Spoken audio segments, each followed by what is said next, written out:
Hello, brilliant people! Good morning po to all of you. This is Sir Job and welcome to my golden life here in Taiwan.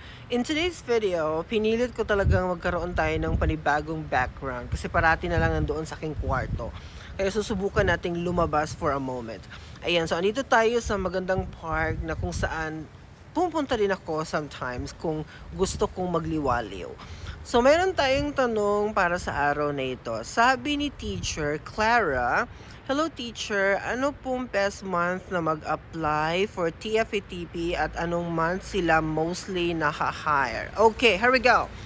Sa sa programs kasi dito sa Taiwan, I think unique ang TFATP kasi meron silang deadline at saka meron din silang tinatawag na rolling basis na kung saan pag nakuha na nila yung number of teachers na kailangan for that particular year, isasarado na nila. Pero commonly po, based sa aking observation, nagsasarado po sila sa month of August sa taong ito, sa taong yan for example.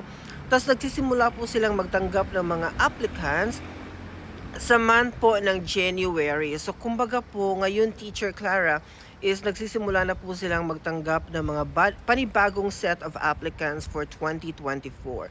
So if you are planning po na mag-apply, ngayon po ang pinaka best time for you to start your application. Kasi as early, much better po yan. Kasi po, 'di ba sinasabi ko na po sa inyo, rolling basis po yan. Meron lang po number of teachers na kailangan po ng program para makapasok po dito sa Taiwan for the year 2024. So, if you are planning po, kailangan na po ninyong mag-start ngayon para po makarating na po kayo dito before the end of year 2024. Again po, nag-start na po ang application from January, magsasarado usually month of August. Depende po kung nakuha na nila po nila ang target nila ng mga teachers na papasok dito sa Taiwan for the year 2024.